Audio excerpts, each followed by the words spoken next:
Leamos.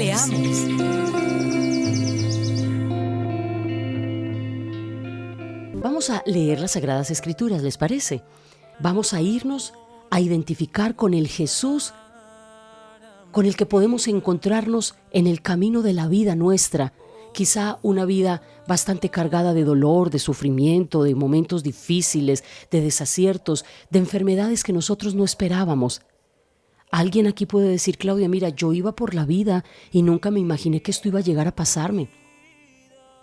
De un momento a otro llegó un diagnóstico a mi vida, de un momento a otro hubo un revés en mi existencia y mi vida nunca volvió a ser la misma. Y entonces, ¿qué vamos a hacer cuando nuestra vida cambia y parece que cambia para siempre?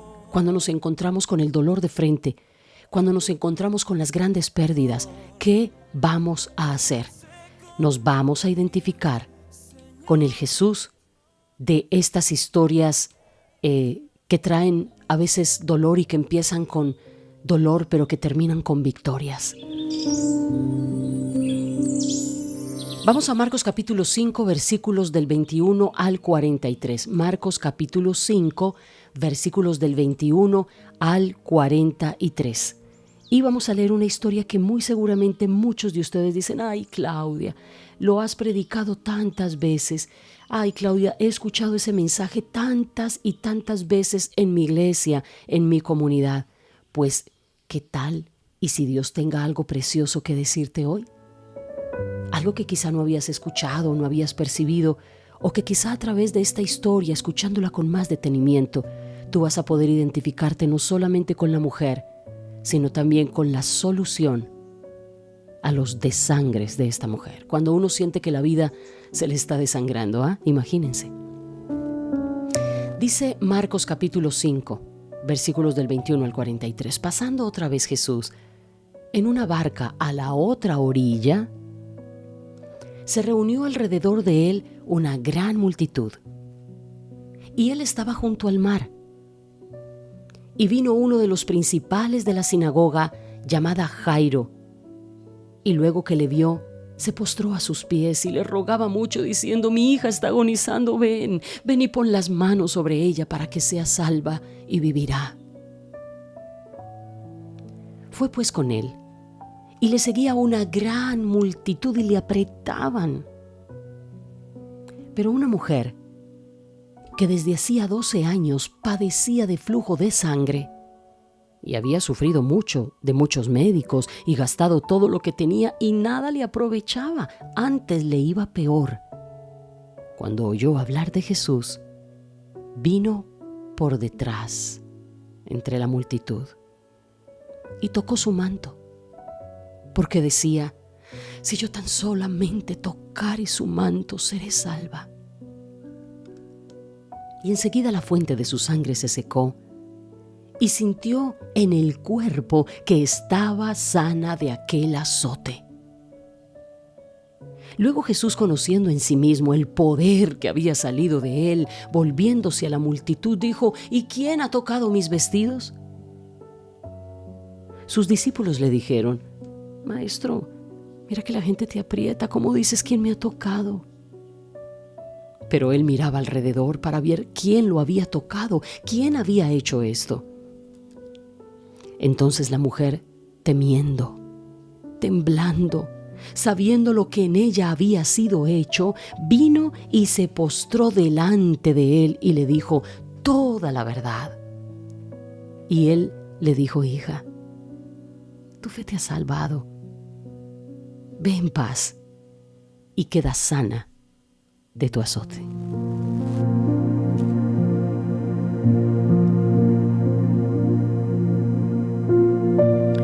¿Qué hacer cuando la vida nos duele? ¿Qué hacer cuando nos toman de sorpresa ciertos reveses en la vida o diagnósticos o situaciones que no esperábamos? Y todo y todos parece que se confabulan a nuestro alrededor para no darnos esperanza. Cuando la vida duele y la ciencia no puede hacer mucho. Cuando la vida duele y la sociedad nos aísla. Cuando la vida duele y gastamos todos nuestros ahorros y lo que tenemos por tratar de recuperar un poquito el bienestar, pero nos damos cuenta que no es posible. cuando gastamos grandes cantidades de dinero esperando a ver si nos sentimos mejor, pero nada aprovecha. ¿Qué hacer cuando la vida no es provechosa? ¿Qué hacer cuando la vida se nos vuelve en un azote? Vamos a ver qué hizo esta mujer. Pero antes tengo que decirles algo muy importante. Ustedes no pueden perder de vista no solamente la persona que escribió este evangelio de Marcos, sino qué quería decirnos. Uno dice: Marcos, tú no fuiste uno de los discípulos de Jesús, de los primeros 12 que él llamó. Marcos, el autor de este evangelio, se convirtió a Jesucristo mucho más tarde, cuando el apóstol Pedro o el apóstol Pablo le predicaron, y él se convirtió en un tremendo discípulo del Señor Jesucristo. Cuando en este caso se encontró con los discípulos, Marcos, Juan Marcos, como también se llama, él llegó a amar a Jesús de una manera impresionante y llegó a recibir la historia de la vida de Jesús, no porque él la vivió, sino porque Pedro se la contó. Y me parece hermoso porque el propósito de Marcos, cuando escribe sobre Jesús, cuando quiso crear toda esta serie o escribir toda esta serie de relatos sobre la vida del Maestro, no solamente Marcos nos habla del ministerio de Jesús, sino que así como Mateo habla de Jesús como un rey, Marcos lo muestra como un siervo sufriente.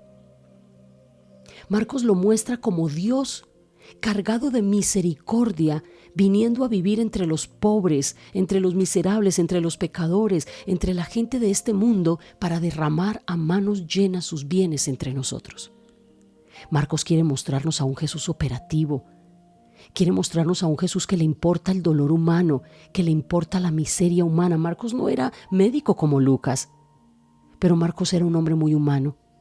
Y quiso relatar las veces en que Jesús se encontraba con personas con su vida completamente destrozada, y lo que hacía era transformarle su vida en una vida llena de libertad, en una vida llena de salvación, en una vida llena de salud, en una vida nueva, donde ellos volvieran a retomar su dignidad, donde ellos pudieran ser libres de los azotes del dolor, de los azotes del pecado, de los azotes del enemigo.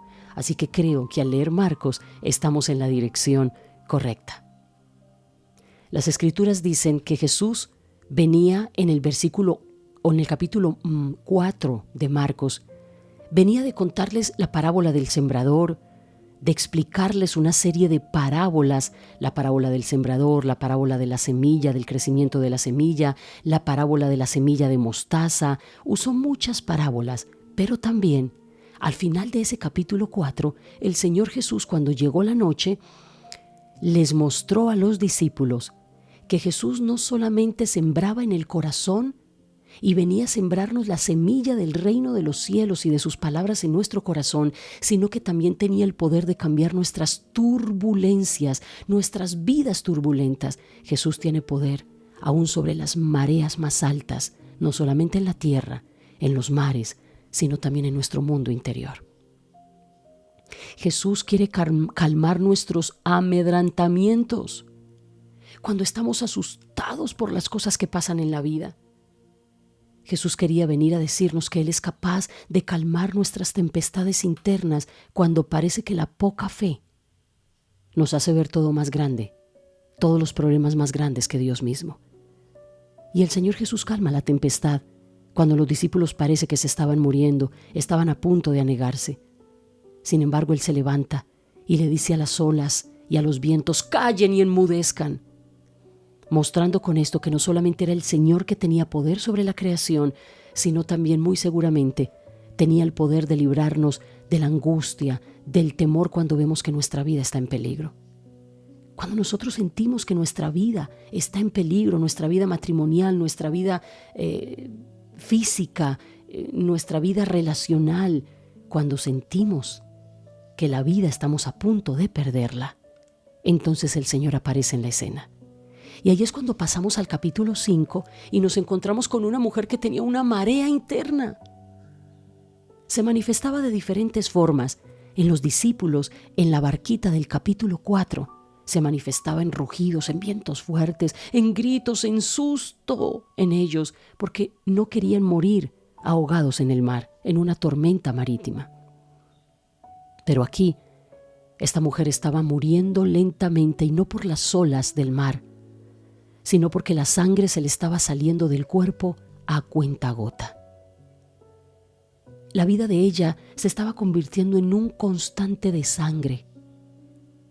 No sabemos exactamente cuál era la clase de enfermedad que esta mujer tenía, pero con los avances de la ciencia pudiéramos decir que tal vez lo que ella tenía era ovarios poliquísticos o un serio problema en su útero y en su matriz. Había algo que la hacía sangrar, que la hacía tener su periodo menstrual durante 12 años ininterrumpidamente.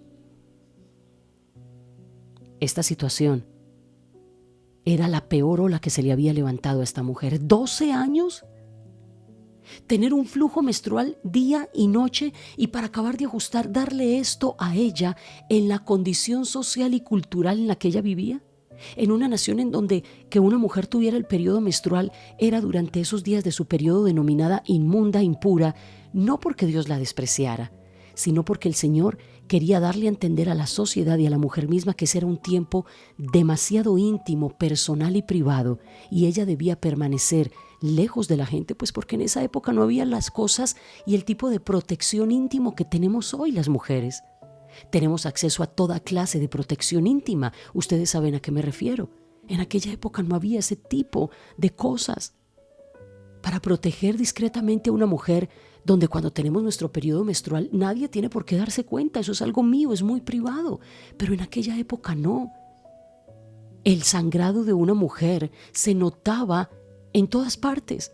Cuando ella se sentaba, todo lo dejaban manchado, de manera que cuando Dios dijo que eran impuras o inmundas en esa época, según la cultura, era una manera de decirle al hombre: no me toques la mujer en esos días, apártate de ella. Regálale tiempo para que su cuerpo evacúe lo que tenga que evacuar y se renueve como tiene que renovarse.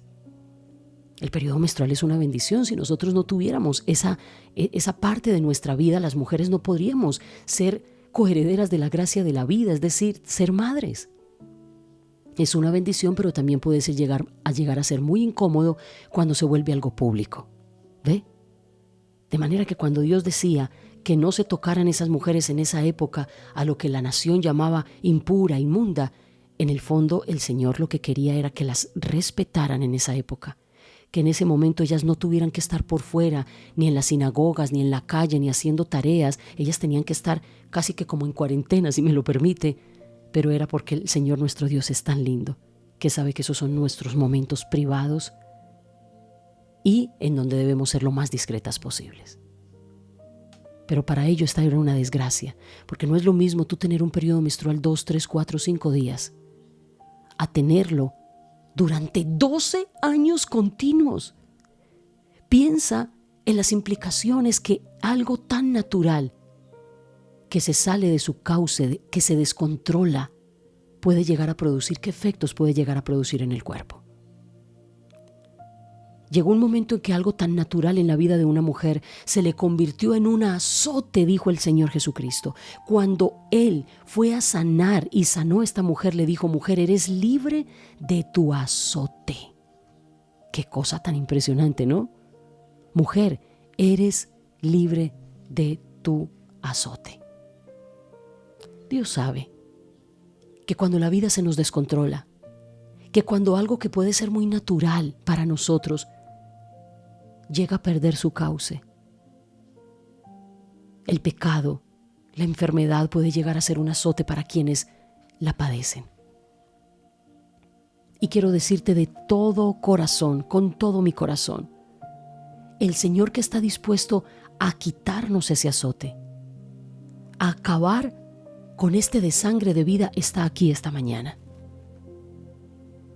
Esta mujer había perdido toda esperanza. Es que para que usted comprenda lo que significa, usted ahora dirá, pues Claudia, bueno, ¿qué más vamos a hacer? Si yo tuviera 12 años una enfermedad, para eso tengo toallas higiénicas, tengo tampones, tengo una cantidad de cosas que me pueden ayudar. Puedo tomar medicamentos para el hierro, si me da anemia, puedo inyectarme sueroterapia en las venas. Hoy hay mucha cosa, pero entiendan, esta mujer estaba en una situación y en una cultura muy desfavorable y desprotegida para mujeres vulnerables como ellas a causa de una enfermedad.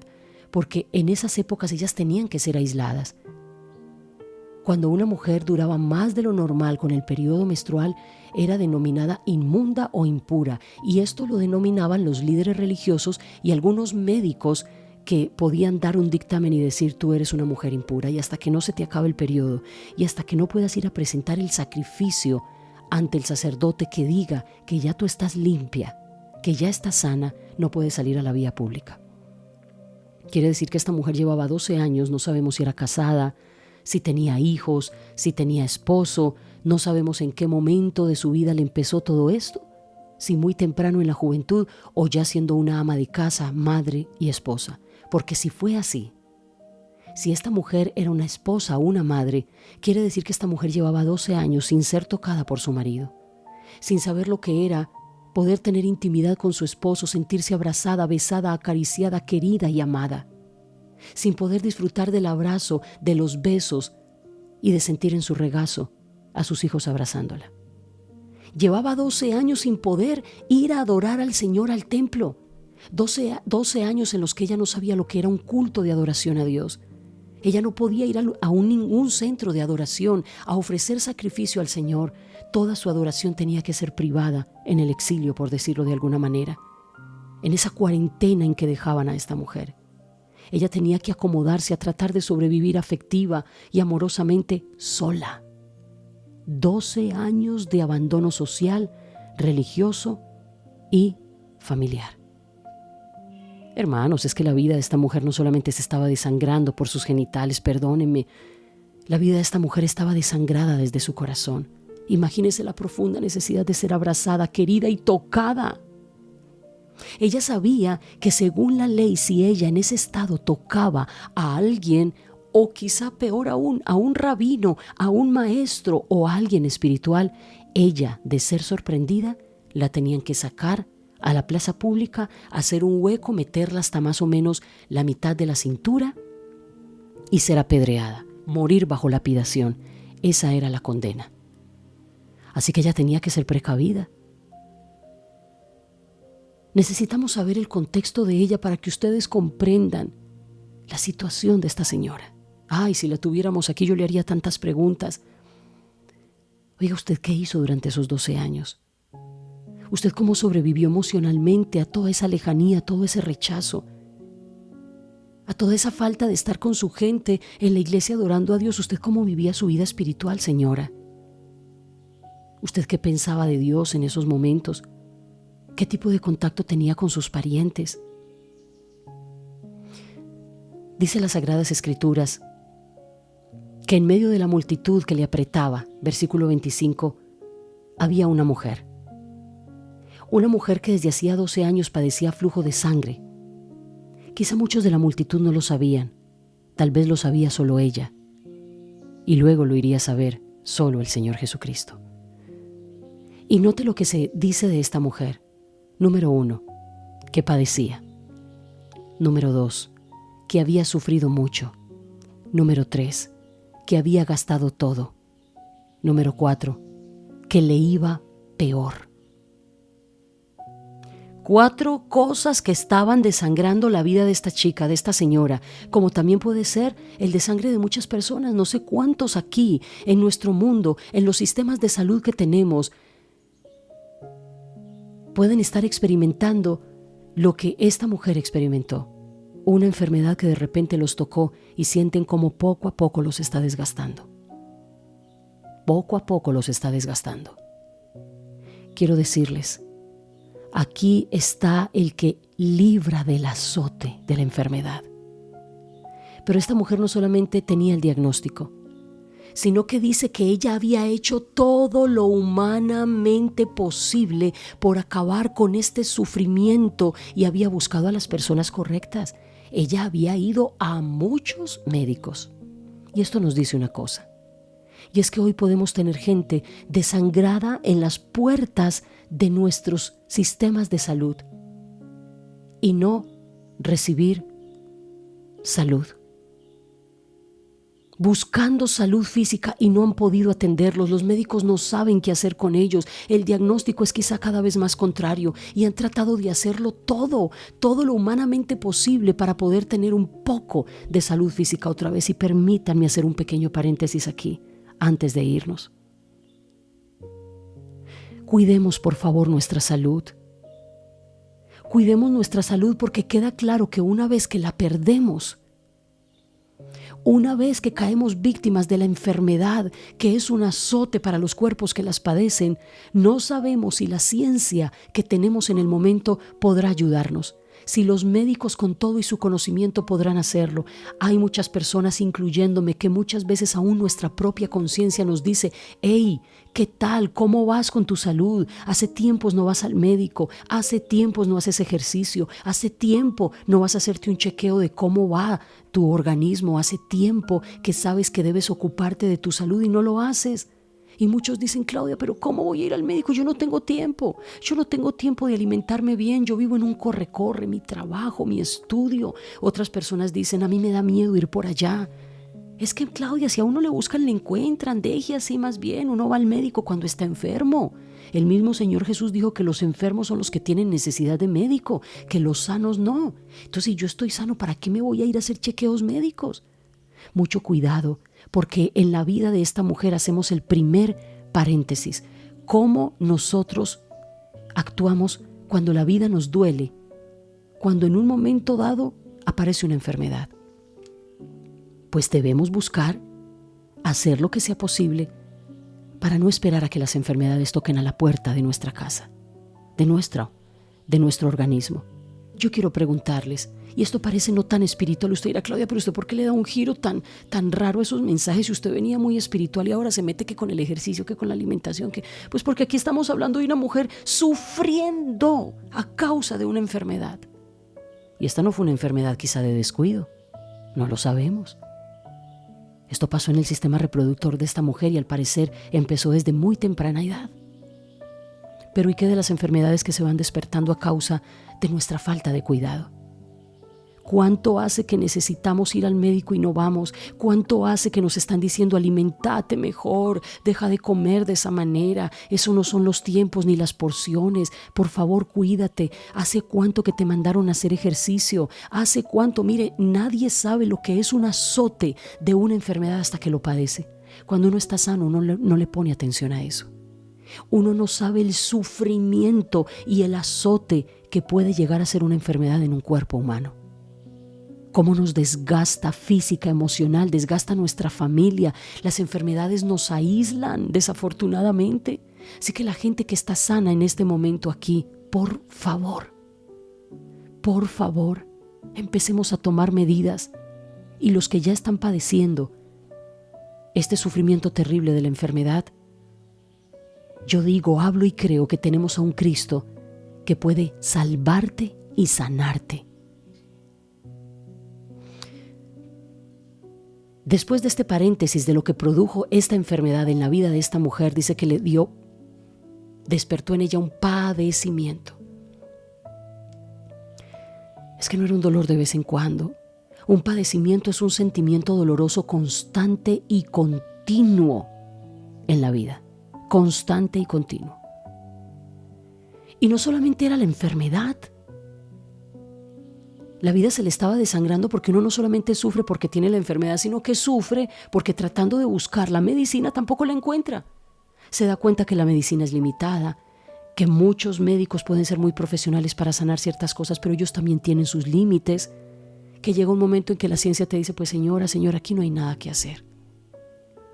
Entonces, al padecimiento ya de la enfermedad misma, se suma el que uno es tratando desesperado de encontrar quien pueda ayudarle a salir de esa situación y tiene que llegar a la conclusión: la ciencia no puede hacer mucho por mí. Y eso también causa sufrimiento, cuando uno se siente que lo desahucian. Señora, señor, nosotros no podemos hacer más. Pero Jesucristo lo puede hacer todo. Y eso, dice la Biblia, versículo 26, le causaba mucho sufrimiento.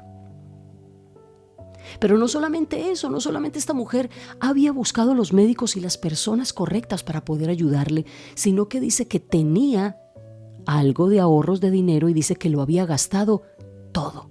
Porque miren, increíble como dice una frase, que nos la pasamos toda la vida desgastándonos para tener las cosas que realmente queremos. Y cuando llega el momento de tenerlas, nos dimos cuenta que lo que realmente gastamos fue la salud y la vida. Y ahora, las cosas que se supone que adquirimos, perdimos la salud ganando las cosas, ahora las cosas no las podemos disfrutar porque perdimos la salud. Y dice que ella hizo todos los esfuerzos necesarios, cogió todos sus ahorros. ¿Sabe qué nos muestra esto? Una mujer esperanzada, una mujer que todavía creía en la ciencia, una mujer que sabía tocar puertas. Ella no se dio por vencida. Esta era una mujer perseverante.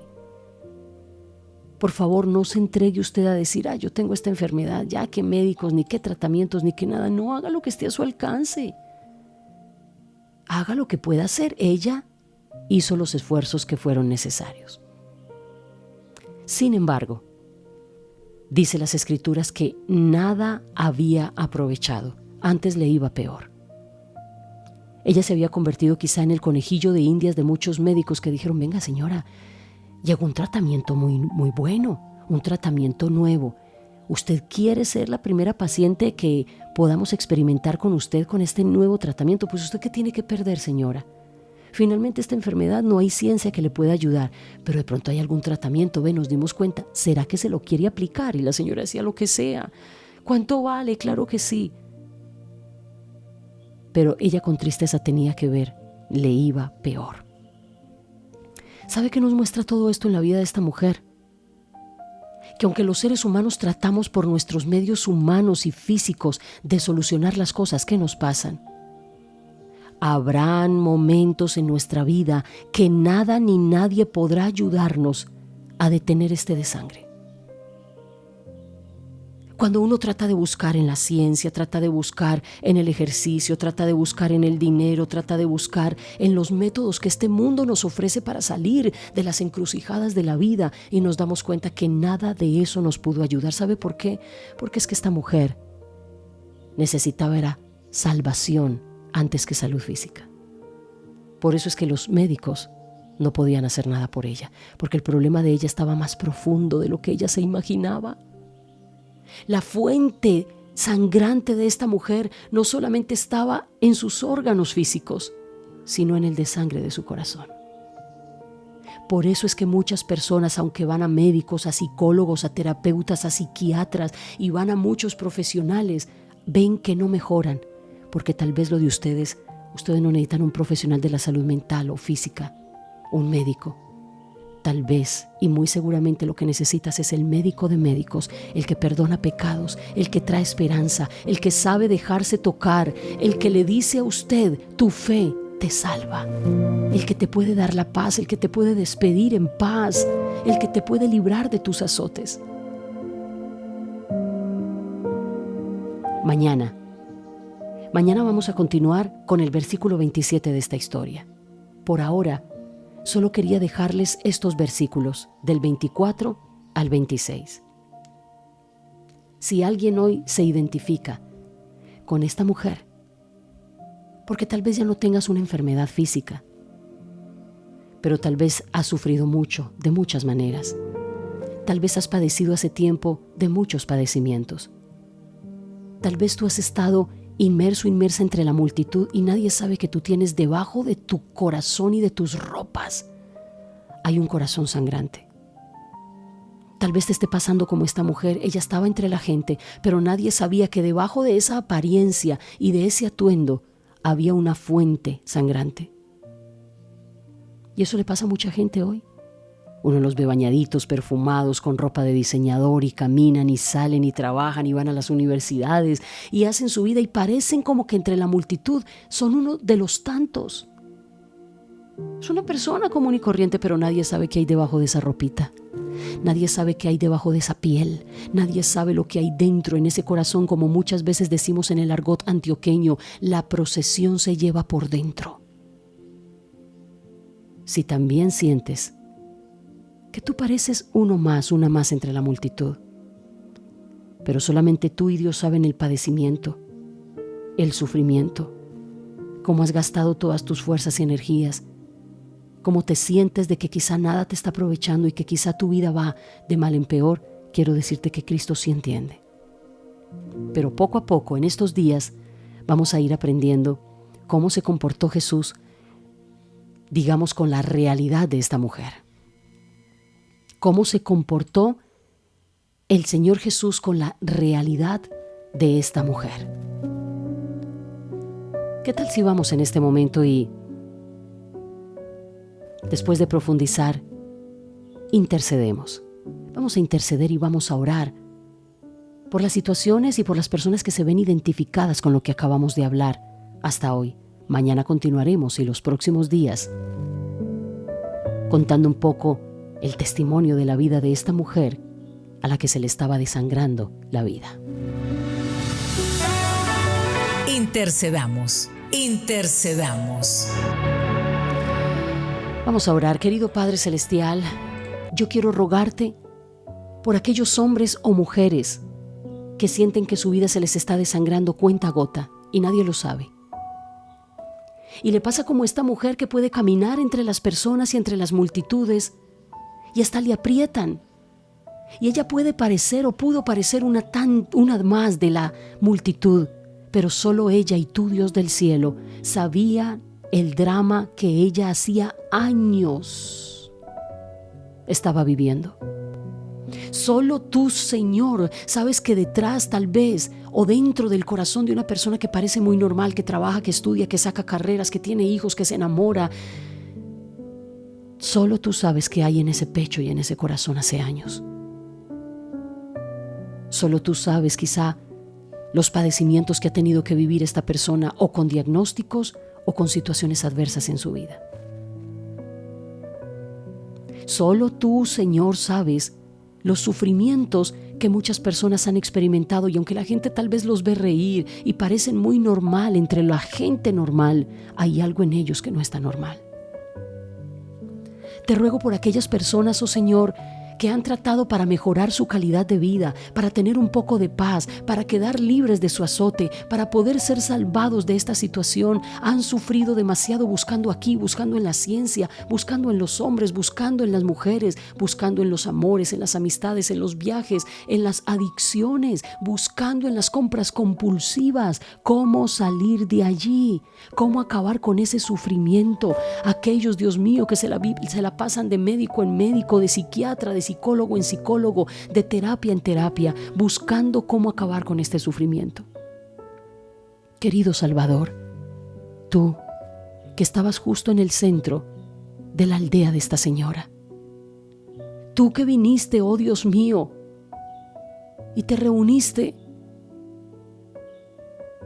en aquel lugar, en aquella región, por favor, Jesús, acércate a la vida de los que han sufrido mucho, de los que han padecido mucho, de los que han gastado todo.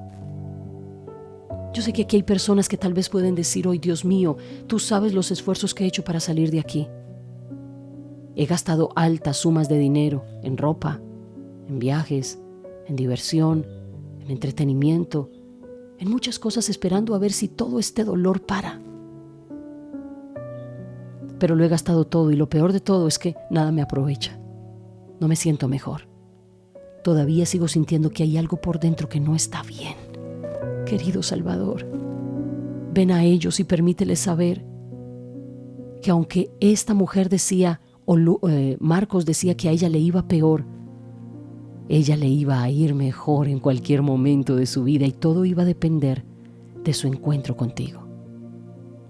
Porque la vida que es peor, que va de mal en peor, es una vida que puede empezar un destino diferente de acuerdo a las personas con las que se encuentre y tú más adelante te ibas a encontrar cara a cara con ella. Por ahora solo quiero rogarte, acércate a los que se sienten que lo han gastado todo, que les va peor, que nada les aprovecha, que han sufrido mucho y que están padeciendo. Dios, sálvalos, revélales a tu Hijo, Que ellos no pierdan la fe, la esperanza de que si vienen a Cristo, que si escuchan hablar de Él, habrá un futuro nuevo y vivo para ellos. En el nombre de Cristo Jesús. Amén.